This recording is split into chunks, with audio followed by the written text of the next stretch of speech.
All right, guys, this is the big one. This is the war to settle the score. This is, possibly the main event of WrestleMania. People debated back and forth whether if it's going to be Shane, whether if it's going to be Triple H. I think that honestly, it's going to be Triple H. I know that one match is for the fate of the company. One match is only for the WWE World Heavyweight Championship. But it's hard for me because when you talk about one match, you have to talk about the other match. They each go hand in hand, talking about where WWE is going in the future. Definitely, if Shane wins, his sort of quest is to end the Authority.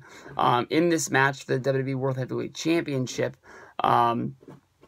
it's going to be difficult because if Triple H is still the champion, you can't get rid of him. You can't get rid of Stephanie because that sort of gives him her an end to stick around as well because she's the wife of the champion and she could, morph into his, cheerleader, manager. She was out there at WrestleMania 30, so she could be out there when he defends the championship as well. I know that, he's only had that one match at Roadblock, and maybe, she wasn't even at Roadblock, and that's why she wasn't out there. But, everything that I think of would mean that Stephanie is going to be a part of WrestleMania 32, coming out to, be in the corner of her husband. And especially with, Shane basically saying that if he wins, he's going to make sure the Authority is never seen from again. So she's basically fighting for her livelihood as well. So I think that she has to be a big part of this match. Definitely everything that we've seen for the last 2 to 3 years with Roman Reigns is that he's going to be a big deal. He's going to be the guy. He's going to be John Cena. We've seen this guy, win the Royal Rumble to go and face Brock Lesnar, only to have the championship match stolen from him.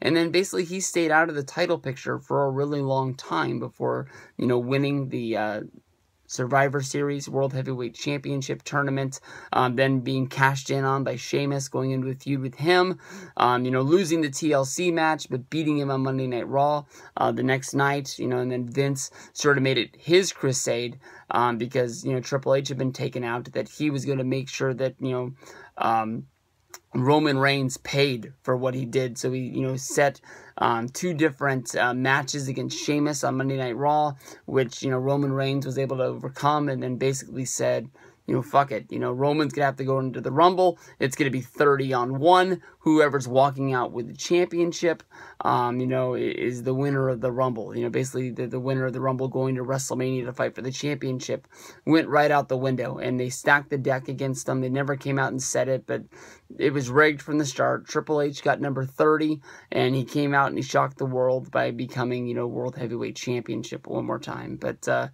don't know. I'm a huge Triple H fan. And Triple H going into WrestleMania as being champion, he hasn't really held that belt since 2009. That was the big storyline that they were harping on at Roadblock against Dean Ambrose is, will Triple H be able to live up to the pressure? He hasn't had a championship match since 2009.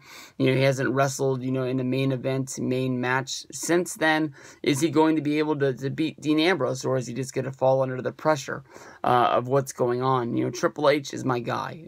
Basically, I think that even though he hasn't, been a full-time wrestler since around 2009-ish, he knocked it out of the park with the matches against The Undertaker. He had an all-right match with Brock Lesnar at WrestleMania 29, but the match against Sting, the match against Daniel Bryan, both of those matches were excellent. One of them for being a real wrestling match, one of them for using smoke and mirrors and, bringing in the NWO and DX and things like that. But Triple H is a very smart guy. He's going to make sure that he gives us, a really good match.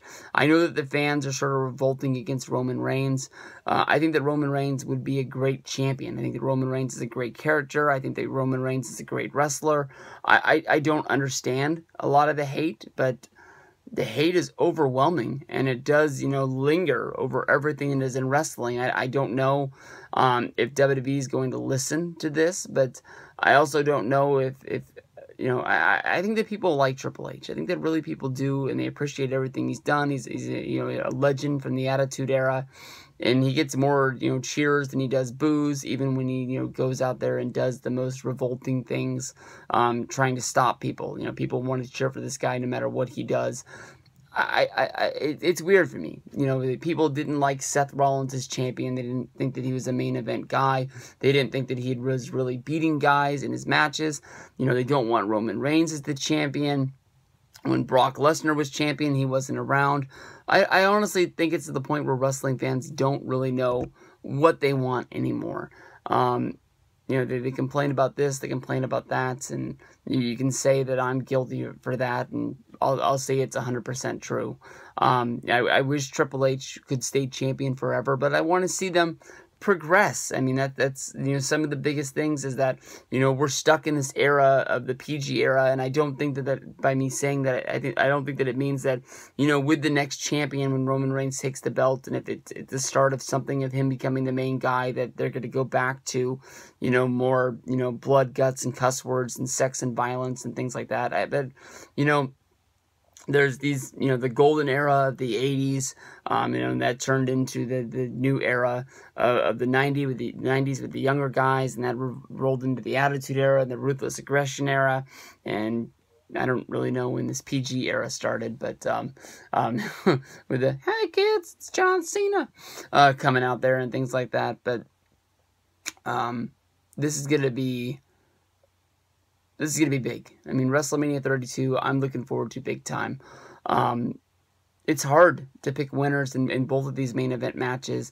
I want to say that I think Triple H is going to win, but, you know, the wrestling fan of me that's been watching wrestling for years, it's got to be Roman's year. I mean, Roman already had the storyline of climbing all the way to the top and not being able to grab the gold, and he had to work his ass off throughout the year in order to be the main guy. And I don't know. I mean, WWE normally doesn't give you two happy moments on a big show. They give you one happy moment and they give you one sad moment that makes you sort of tune in to see how this is going to work out when they get there. But, you know, the fate of the company is on the line.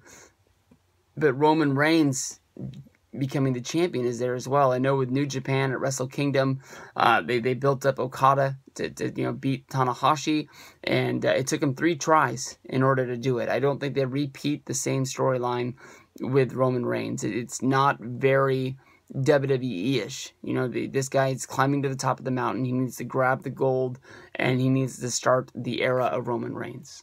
I know people don't like him.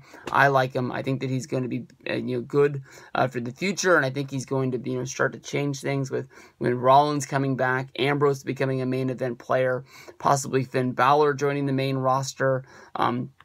Lots of big things are going to be happening for WWE, and I don't know that, you know, WrestleMania 32 is going to be a launching point for all of those things, but I think that it possibly could be. So, as much as it kills me, I'm picking Roman Reigns to win the championship.